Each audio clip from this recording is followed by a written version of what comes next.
ceremonia para mí es un acto reivindicativo que hacemos los guanches, a demostrar que la Virgen pues la encontraron los guanches y que son los únicos y los valedores de cargarla año tras año.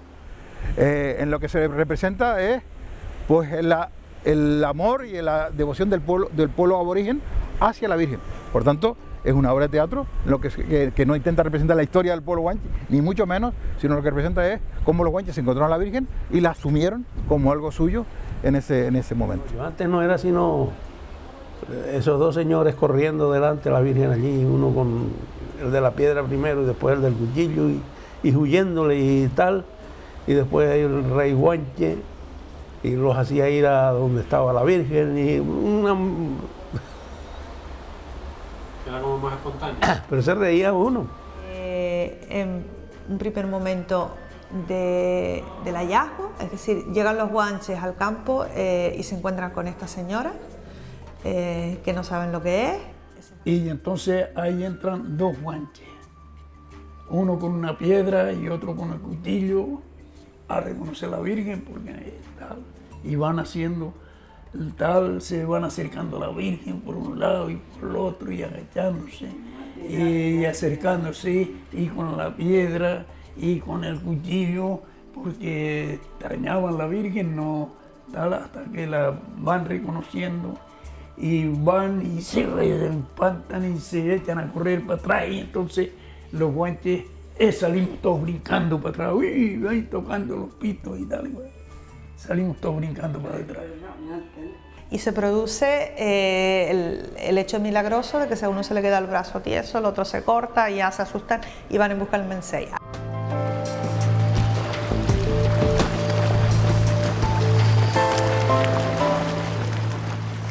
Sí, está mi sobrina, cuando la traje, solamente vino una vez porque se asustó tanto cuando la de la sangre que no volvió más y era pequeñita. Y no,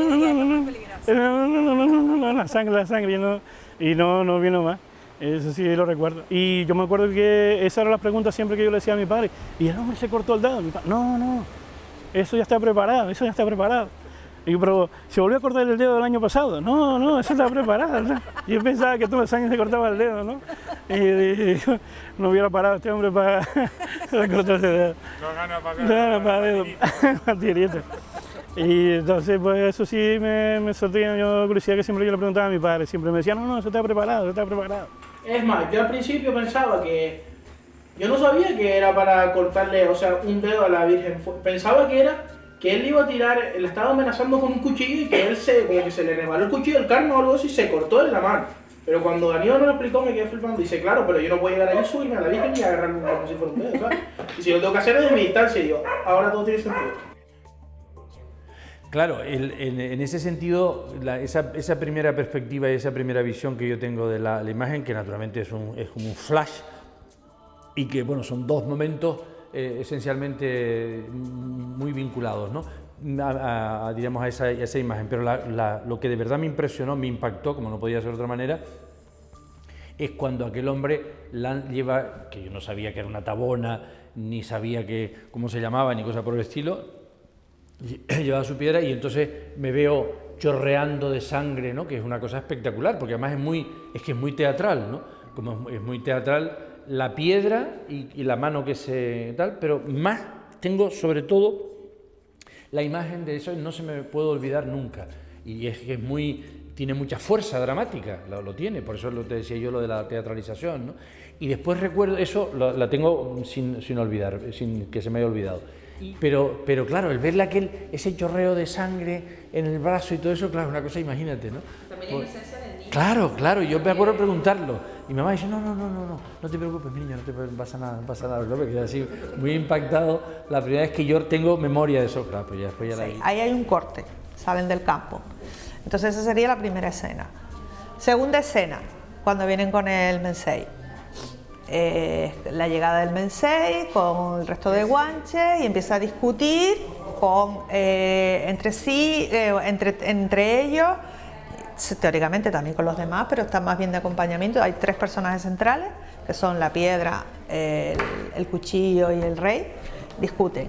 ¿no? Y en esa discusión pues se producen avances, acercamientos, hasta que al final es el rey, es interesante, ¿no?, que sea el rey el que descubre que esa imagen tiene algo especial, que es una cosa muy mágica y que se la tienen que llevar con ellos, porque es como, ¿no?, es el rey, no cualquier guanche, es el Mensei el que se da cuenta. Ahora ya del momento del reconocimiento de la Virgen. El reconocimiento de la Virgen es por parte del Mensei. En ese momento se supone que ellos todavía no sabían que era la Virgen, aunque en la representación casi es como si lo supieran, ¿no? Entonces ordena a los el cuchillo y a la piedra que se acerquen a la imagen, que la toquen, que vayan a cargarla, que tal. Ellos se resisten, deciden al final obedecer al Mensei porque no les queda otro remedio, y en ese es el momento en que quedan curados de nuevo, ¿no? Se curan de sus heridas, y ya todos pues ya ahí se quedan sorprendidísimos, ¿no? Entonces es el final del segundo acto para mí, porque a partir de ahí hay otra ruptura en la que ya una vez se han arrodillado, todos han reconocido que es la Virgen y tal, empiezan a sonar los bucios y empieza la alegría, ¿no? ¿Cómo diría yo? La celebración ¿no?, el reconocimiento de la imagen. Empiezan a saltar, a tocar los bucios, es un momento, empiezan a rodear y se colocan al lado de la imagen para llevarla con ellos. Es como el momento en que se produce la unión entre los dos, ¿no?, entre la Virgen y los guanches, que es al final de la ceremonia. Es muy corto porque realmente el protocolo establece que tenga que salir ya la imagen para la procesión, y ellos se van colocando para acompañarla a la procesión. Ahí termina lo que es la representación en sí en el campo, pero luego habría otro acto más que para mí es toda la procesión. Las escenas son exactamente las mismas desde el principio, seguían el relato de Espinosa, y ese relato no tiene pérdida. Bueno, hay para mí las ceremonias son dos cosas, dependiendo de quién las ve, ¿no? De quién la ve. Si la ve el investigador del teatro, para mí estoy ante un espectáculo fundamental dentro de la historia de la fiesta y el espectáculo popular en Canarias, pero también un espectáculo fundamental para entender una serie de cosas de cómo funciona la fiesta popular, cómo se va adaptando y cómo asume tensiones históricas que no aparecen en los textos. Entonces, para mí es una ceremonia importantísima, una ceremonia que yo creo que para mí de las más importantes en Canarias, precisamente por eso, porque no es una ceremonia normal y corriente, no es una fiesta de la comunidad, es algo más, y refleja también unas tensiones históricas que todavía no hemos resuelto en la actualidad con nuestro pasado, sobre todo con nuestro pasado aborigen, pero también nuestro pasado en relación a cómo afrontamos el hecho de la conquista. Entonces, como investigador del teatro, a mí me parece una escenificación fundamental, una actividad maravillosa, una experiencia única.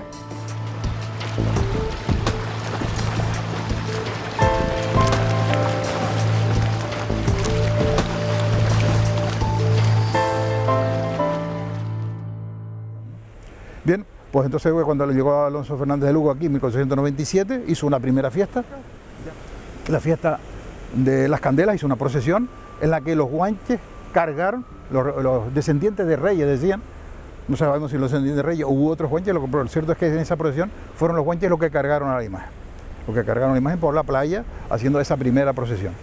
¿Qué ocurrió con las prerrogativas de cargar a la imagen? Los guanches siguieron siempre unidos a la Virgen, ellos la encontraron, ellos la trajeron a la Candelaria y ellos la sacaban en procesión. Bueno, la mantuvieron. Cuando llegaron aquí los sacerdotes, primero, como era uno solo un sacerdote, no hubo grandes problemas. Se les concedió el santuario a los dominicos y hicieron su convento y pronto empezaron a intentar ellos acaparar el tema. Esas disputas entre el clero candelariero, los descendientes de guanches y luego habría que añadir a las autoridades civiles, da lugar a los llamados pleitos de los naturales, sobre todo a finales del 16 y principios del 17. En ellos, la justicia siempre dará la razón a los descendientes de guanches, que mantendrán el derecho y el privilegio de cargar las andas de la Virgen. Pero conforme transcurre el 17 y principios del 18, la Virgen, cada vez más relevante dentro de la devoción y las creencias populares, será un icono al que el clero capitalino lagunero querrá incorporar a su esfera de poder de manera directa, y buscará la manera de tenerla en la laguna a través de actos y visitas diversas. En una fiesta celebrada en la propia ciudad en 1749, vecinos de Candelaria observan cómo la Virgen no es referenciada en los actos de la misma, teniendo un papel secundario respecto a otras imágenes, lo cual crea un gran enfado entre los candelarieros. Y al año siguiente, cuando la imagen vuelve a Candelaria, es cuando José Antonio Ramos plantea el posible origen de la ceremonia. Claro, mi idea es que la comunidad de clérigos de Candelaria, enfrentada por supuesto por este tema y por otros varios, con la comunidad religiosa desde hacía bastante tiempo, con la comunidad religiosa de La Laguna, cuando representa la loa no solo para recibir a la Virgen, sino para reivindicar su propiedad sobre el culto a la Virgen. Y creo que esa loa a los guanches fue precisamente reproducir para esos laguneros que venían acompañando a la Virgen, que la Virgen primero se les apareció a los guanches allí, no en otro lado, y que la Virgen pertenecía allí. Era una forma de exaltación de la propiedad de la Virgen. Esa es mi hipótesis de trabajo.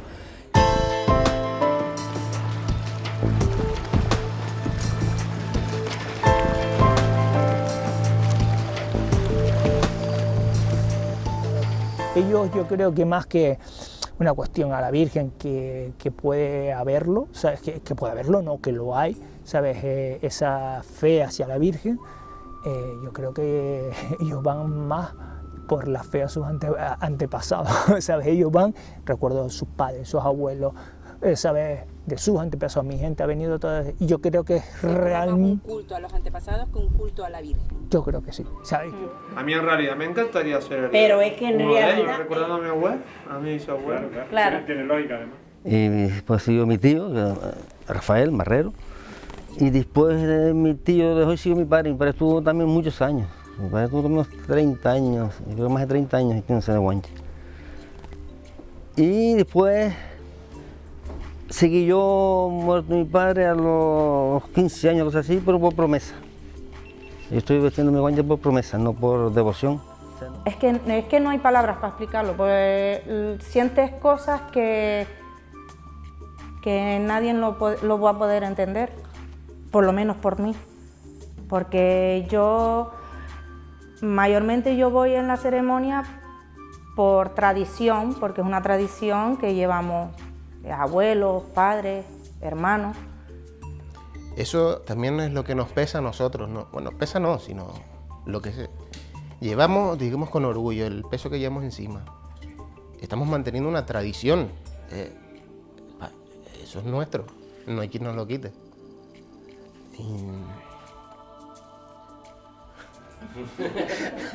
Porque siempre lo he visto a mi padre, siempre desde chiquita, vestido de guante, y cómo saltaba y cómo brincaba, por Dios, que salía de la lanza para arriba, ese hombre, con el cuerpo que tenía, no sé si tocó taraja ni va. La verdad, brincaba como... Pero bueno, después ya que se enfermó y eso ya se dejó de... Que por eso se lo ha querido inculcar a los chicos, a mi hijo precisamente. Yo me vestí por mi padre. Pues mi padre tenía promesa de vestirse y se vistió, y después dice que no se vestía más. Digo, pues yo me he visto. Y yo me vestí por mi padre. No, sí, pero la verdad que no.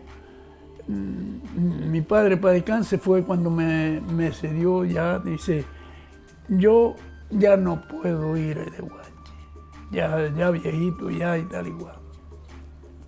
Ahora tú te vistes de guanche mientras puedas. Y yo, mi idea era seguir.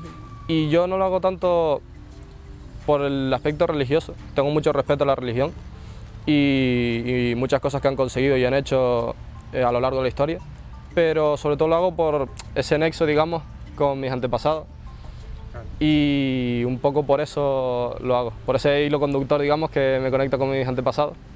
Claro. Y me hace sentir, bueno, meterme, digamos, en el papel.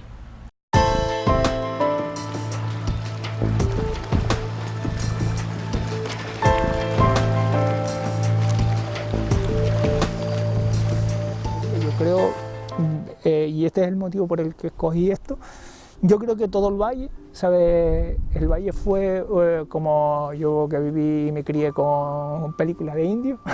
Esta fue la reserva india.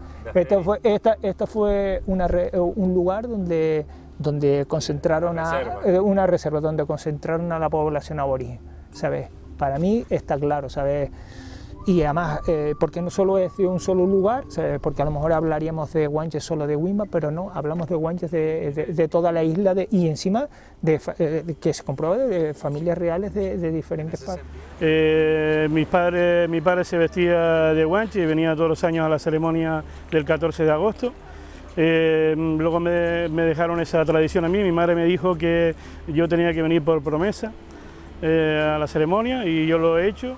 Y con el tiempo pues he ido averiguando que no solo era promesa, sino que tengo una ascendencia guanche, que por lo visto, tirando para atrás en el libro que sacó Elías de los antiguos habitantes de Araya, Cuevecitas, Malpaís, pues procedemos de Miguel de Guimar, que por lo visto era pariente del rey de Adeje.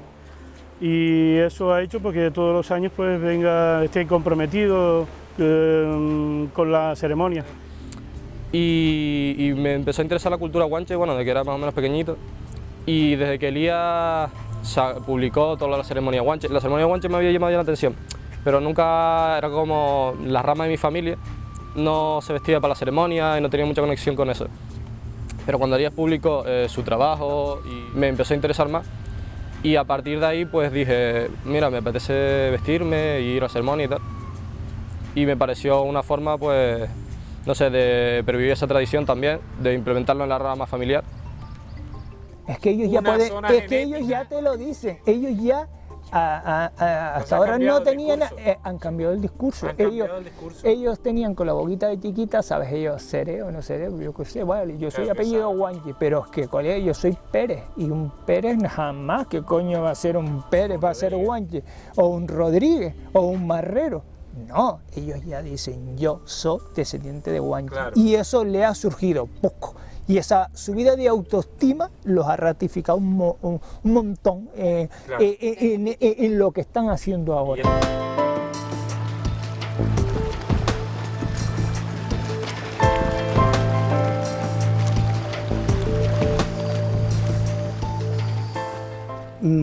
Si quieren hablar de la Virgen y yo sé, hasta aquí llego. De aquí para allá no llego porque no sé. Pero recuerdo cuando era un niño, yo iba a la ceremonia de la Virgen y yo, cuando vi a la Virgen, temblaba. El cuerpo me temblaba como me está temblando ahora. Muchas cosas. También tiene que ver mucho la fe y todo lo... No, o sea, yo creo que la Virgen de Candelaria, para los candelarieros, para los que somos de Candelaria, es como, no tienes por qué ser muy religioso ni muy practicante, sino que es una imagen que eso es venerada. Porque sí, yo creo que por innato, nos viene en nosotros ya innato porque somos de aquí y es de nuestra tierra, ¿sabes? Y es como, es imposible que a ti no te guste la Virgen de Candelaria siendo de Candelaria. ¿Me entiendes lo que te quiero decir? Entonces, siempre como candelariera, donde quiera que estés, sos candelariera. Ya tú puedes estar en donde sea, claro, ¿entiendes? Porque tu madre la reconoce en donde quiera que estés. Sos de allí, sos de allí. Es una emoción que no se puede decir con palabras. Y cuando entras, que vas entrando por el camino allí, que entras lo que es donde está la plaza con la arena, los pelos se te ponen de punta. No, es súper bonito. Además yo creo mucho en la Virgen. Comíamos abajo y nos asentábamos veces hasta en la orilla de la playa, tendíamos el mantel en la arena y muchas veces también me acuerdo cuando la procesión pero la llevaban al hombro y pasábamos por la arena para acá, por la playa para adelante. Mire, y la playa quietita, parece que el agua no se movía. ¿Y usted se cree que nos subían las olas para arriba?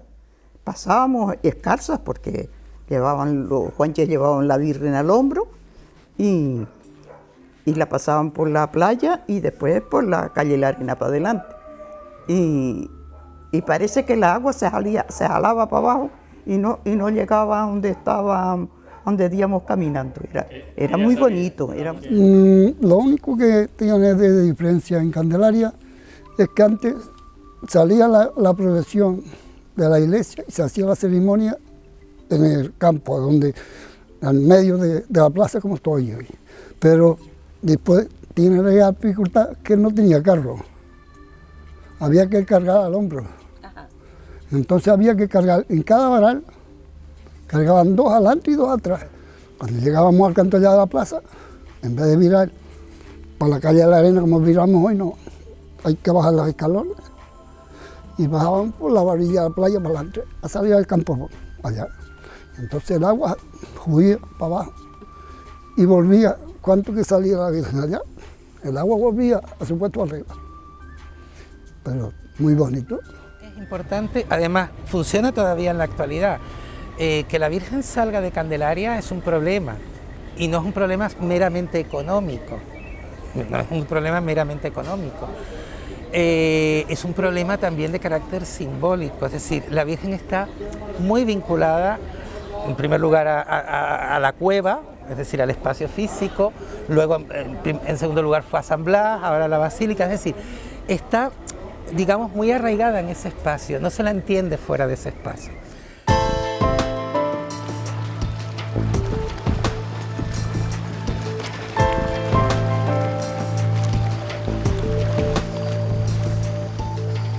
Somos los guanches de la Virgen de Candelaria. Lo que opinen los demás, nosotros ni estamos haciendo historia ni estamos haciendo nada. Ni pensamos que los guanches vestían así ni nada de eso, porque no hay documentos ni nada de eso. Nosotros lo que somos los guanches de la Virgen de Candelaria. Nada más. Bueno, esto sí me gustaría que quede un poquito claro desde nuestro punto de vista, ¿no? O sea, los guanches de la Virgen de Candelaria solo hacen lo que es seguir la tradición. Esto empezó un día y esto ha pasado en el tiempo, ha durado en el tiempo, 200 y pico años haciéndose. Esta tradición se empezó, pues yo entiendo, de que con esas vestimentas, ¿no? O sea, muchísimo después de la conquista y muchísimo después de todas estas cosas. Pues empezar la tradición. Bueno, pues estos, yo siempre he dicho que estos señores empezaron la tradición con esta vestimenta, y hay que respetarla, ¿no? Entonces nosotros seguimos haciendo esta vestimenta. Cuero de oveja, de pelo blanco y largo. Que no es acorde con la realidad de la historia de Canarias. Estamos de acuerdo, pero que nosotros no contamos la historia de Canarias. O sea, nosotros nos remitimos solamente a seguir la tradición que un día empezó. Y nada, me gustaría pues que la gente que lo ve desde otro punto de vista se pare un segundito e intente verlo desde el punto de vista que este grupo de 100 personas que somos y que hemos sido, o sea, y de nuestras personas ya desaparecidas, hicieron simplemente para contar, repetir la tradición. Y punto, no hay otra cosa.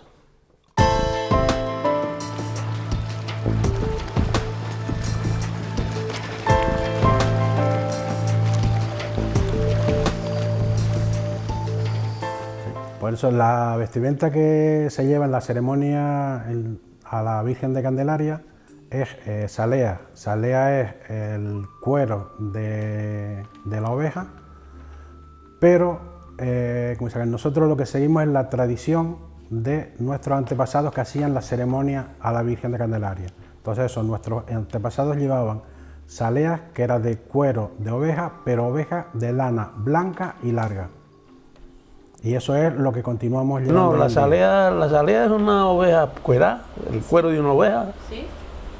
y después le hacen por una cintita, un cordonito para amarrar de una y otra y el cinto, y debajo un pantalón de baño, unos calzoncillos.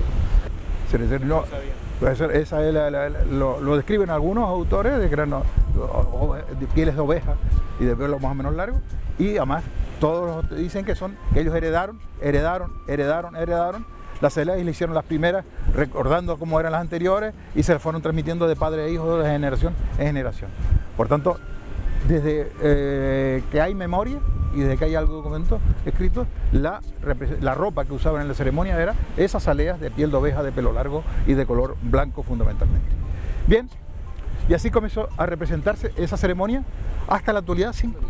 Ahora bien, cosa distinta es que las aleas ni tal no tienen nada que ver con lo que es la realidad, eso por supuesto. Y si tú eres partidario de eliminar ese... No. Eso es ya un elemento iconográfico que si alguien quiere introducir alguna otra piel de oveja sin lana, que es la que había, no pasaría absolutamente nada. O si la quiere hacer de piel de cabra. ¿Por qué la hacen de oveja? Porque es mucho más llamativo, claro, es mucho más... estéticamente es mucho más...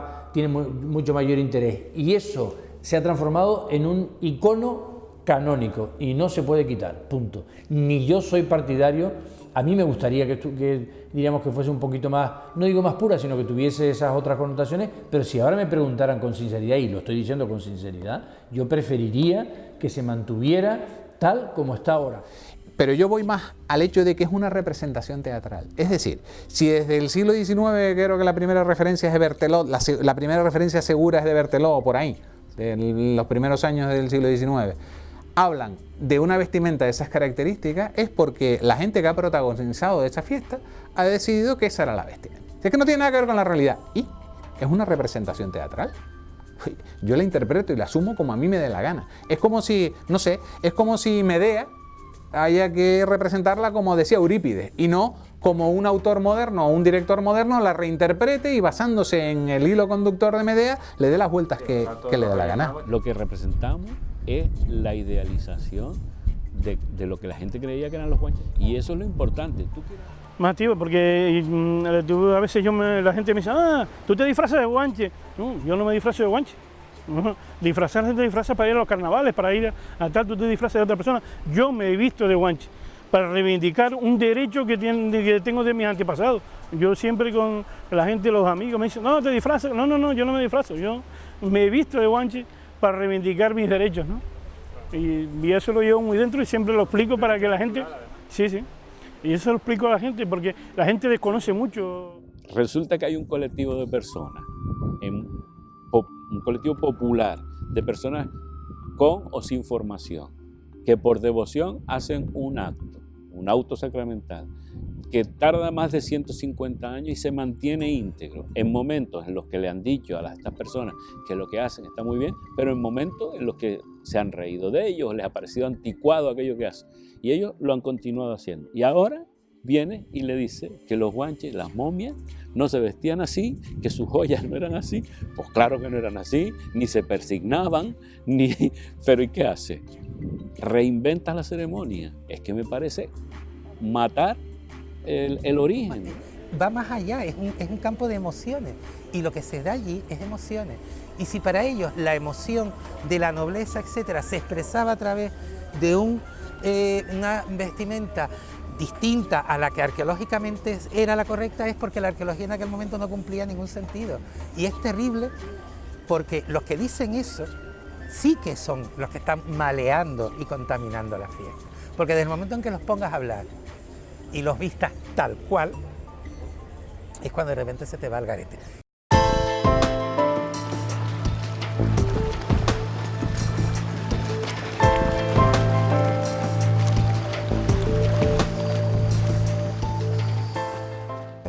Una salea es cuando tú matas la oveja y el pellejo le echas sal y ceniza. Lo dejas 2 días en el suelo para que se vuelva una sal mora. La sal esa se penetra en el cuero y al tener ceniza no se estalla. Pues ahora lo que hacemos, después de que haya pasado este tiempo, como decía antes, lo que hacemos es quitar el excedente de sal.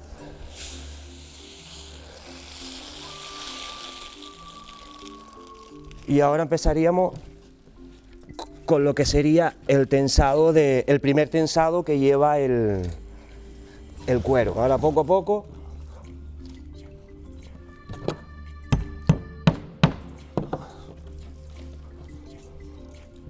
vamos procurando estirar lo más posible la piel. Lo que hacemos es, a base de cuchillo, es irle cortando poco a poco toda esta parte, que esto es desecho de los restos de carne que puedan quedar, porque hay veces que vienen trozos de carne en la piel, y lo que hace es eso, mientras va secando, va poco a poco sacándole y limpiándole lo mayor, ¿no? Ya de ahí es cuando empiezas a rasparla. Ahora, antiguamente se hacía con una piedra volcánica, amoroso, como solemos decir. Pasa que es eso, ese es el primer tensado. Ya después, ahora, lo que vamos a hacer ya después de esto es llevarla al mar a lavarla. Se lava en el mar porque la lana viene sucia.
Una vez ya que la lavas en el mar, que la traes, la endulzas, le quitas toda la salitre, la lavas bien con algo de jabón antigrasa para quitarle toda la grasa que pueda tener la lana, es cuando volvemos a hacer el mismo proceso de estiramiento, porque la lana vuelve otra vez a rehidratarse, a quedarse blanda y momia. Entonces es volver otra vez a hacer el mismo proceso de estirar, para que vuelva a secar, vuelva a estar otro tiempo a secar. Lo bueno es que el sol que le dé sea un sol mañana, tarde, no muy fuerte, sobre todo en ese proceso, porque es cuando ya la piel prácticamente está finalizada, ¿no? Con el sobe, el tratamiento ya más fino de la salea, ¿no? Para que sea blanda, para que no tenga movilidad, no se raje, no se cuartee.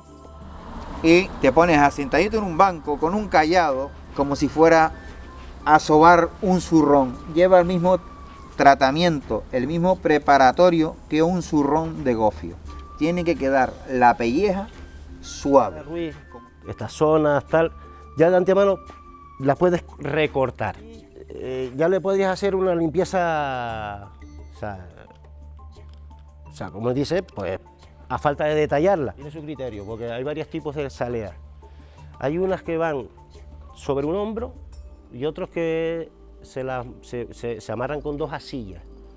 O sea, eso ya a gusto del guanche, como se la quiera hacer o como... Si la lavas bien y la curtes bien, te puedo decir que te pueden durar bastantes años la salea. Eso es una salea.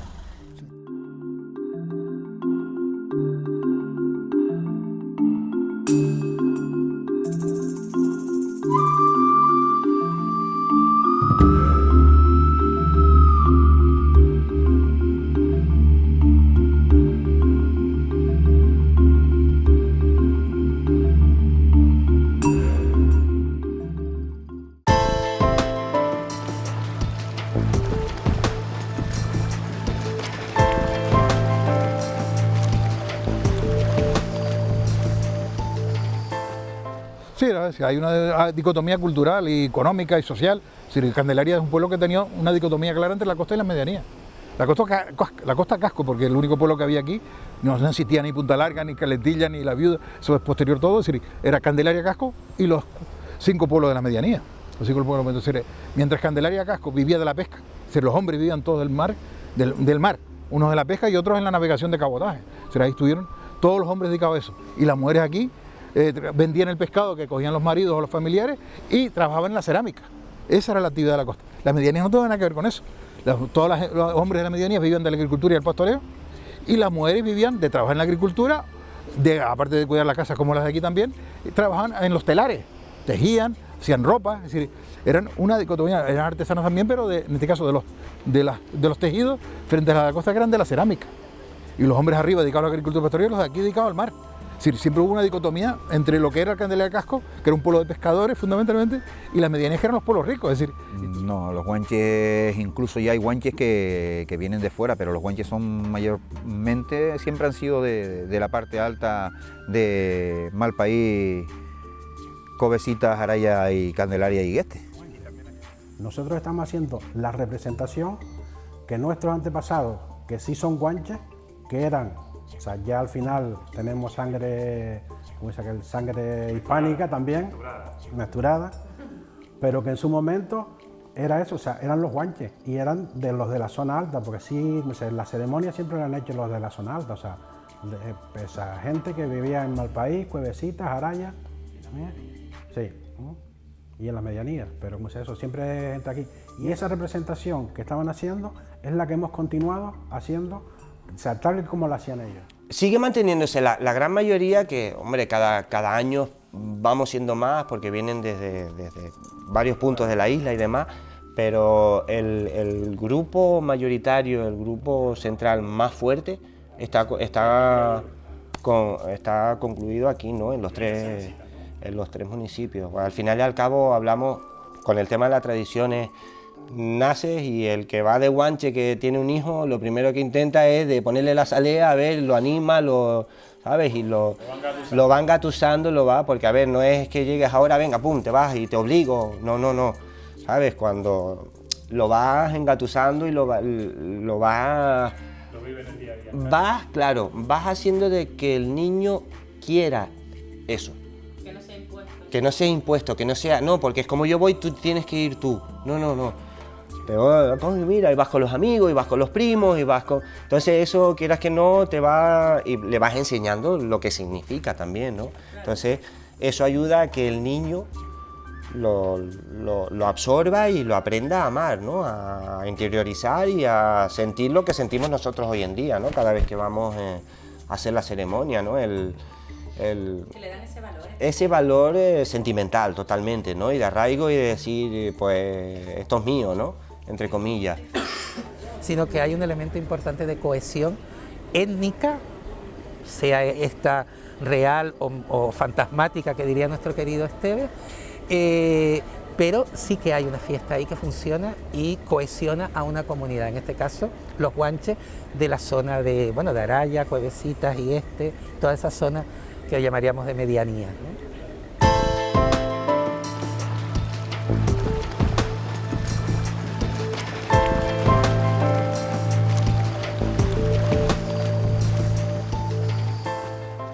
A mí me parece un disparate. Esto es lo mismo, es decir, si la gente identifica la ceremonia de los guanches con una ceremonia sin hablar y sin utilizar el lenguaje guanche y que no responde a la realidad y que esto es inventado y que no es... ¿Y qué más da? Pero si esa es la suya, esa es la que se ha venido perpetuando durante un montón de años, pues eso es lo que hay que proteger. A mí qué más me da si es mentira, si es verdad, si es una exageración, si es la lengua que utilizan o que no utilizan. Son cuestiones que no... Es decir, el tema de ser realista o de ajustarse a la verdad histórica, ese rigor... En este tipo de manifestaciones yo creo que sobra completamente. Desde mi punto de vista sobra completamente. Paradoja, porque es que tú estás haciendo una recreación 200 o 300 años después cuando ya la lengua se ha perdido, punto. ¿Qué le vamos a hacer? Se ha perdido y ya está. Mucha gente me pregunta, ¿por qué no hablan? ¿Por qué no hablan en Amasí, en Guanche o en lo que hablara? Claro, yo no los haría hablar, nunca. Porque para mí ese silencio que se tiene que solventar con la comunicación no verbal, es parte de la tragedia que transmite esa ceremonia. es parte de la tragedia. Porque cuando tú ves que muchas comunidades indígenas en Iberoamérica en muchas ocasiones han logrado mantener sus lenguas minoritarias a partir de, y lo han colado, porque son exaltaciones que ellos hacen a los símbolos religiosos católicos, pero cuentan lo suyo y lo cuentan en su lengua, y se ha mantenido esa lengua gracias a que han logrado superar el que aquí no exista lengua. Yo no soy partidario de ponerle guión verbal a la ceremonia, sino mantener esa mudez, porque en realidad es una mudez muy simbólica. Es una mudez muy simbólica.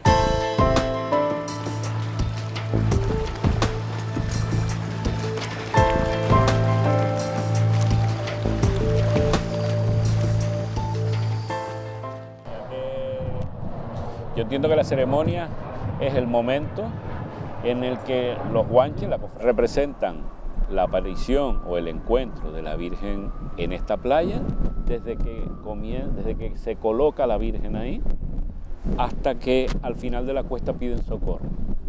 Eso es la ceremonia. Y también te digo que Candelaria es una cosa y el socorro es otra.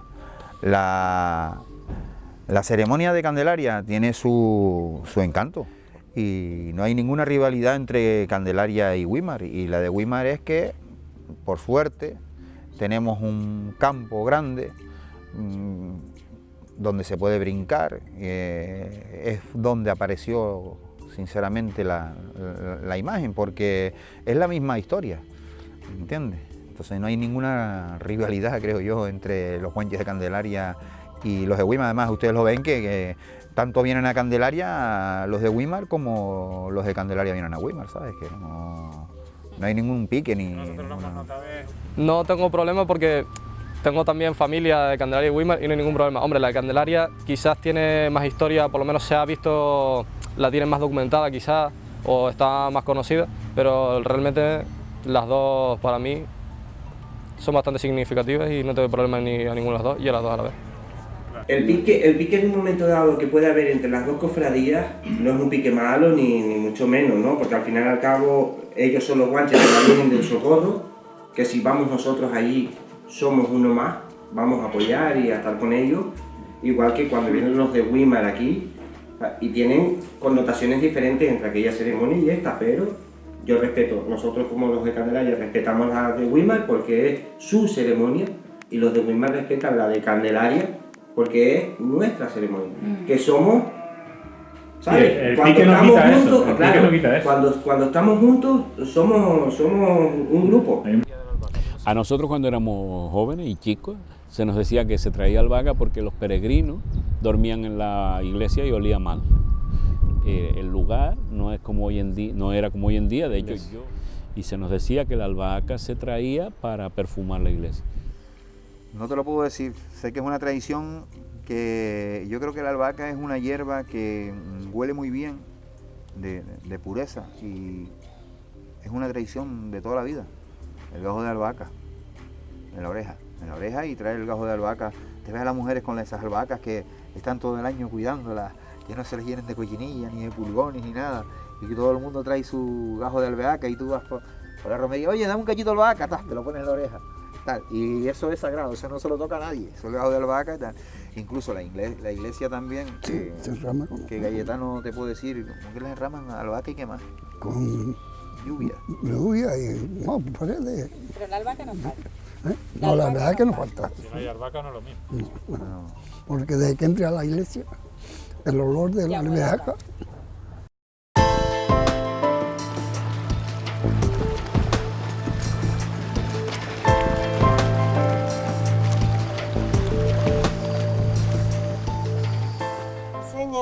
A la gente chica, a la gente joven, para que los entusiasmen, para que vayan y se haga como se hace una asociación de otra cosa. No se puede hacer de eso. Pero guanches, yo a mis nietos, si estoy viva, los lleva.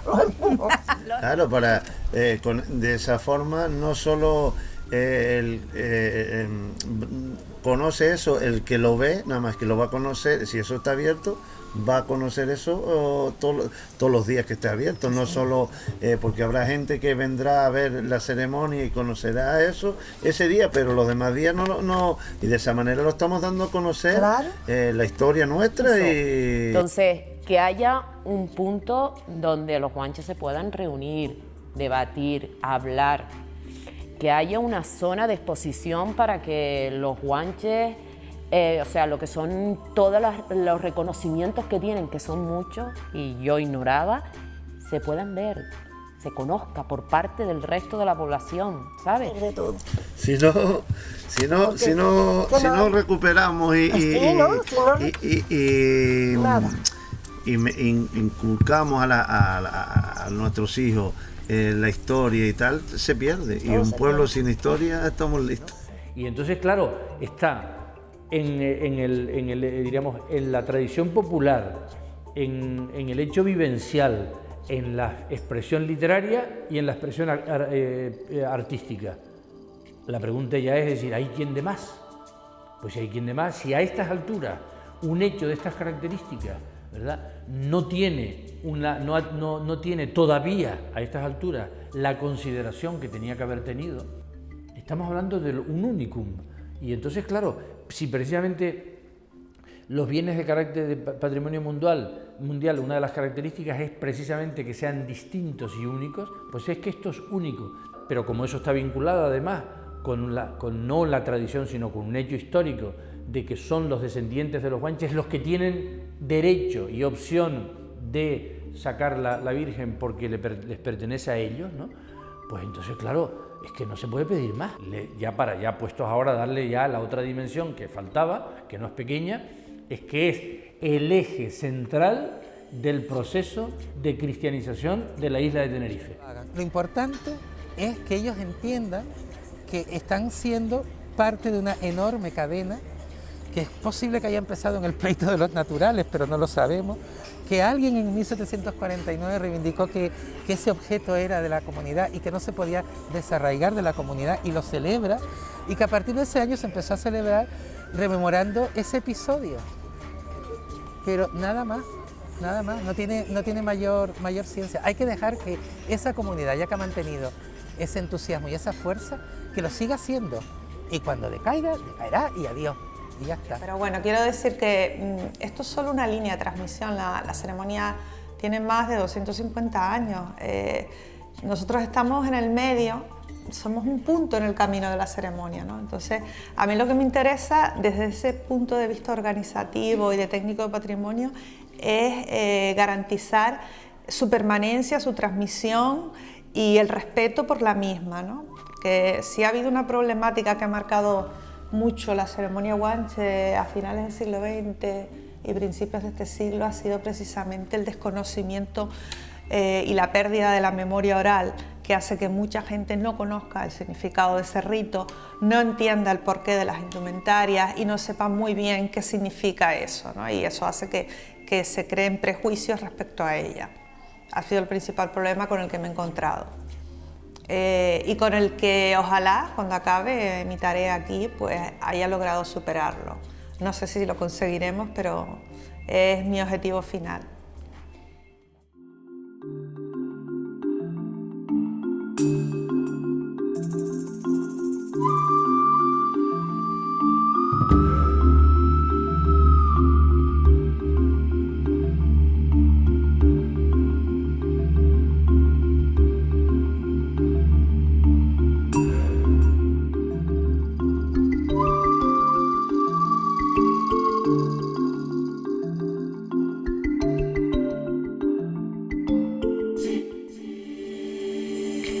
Yeah.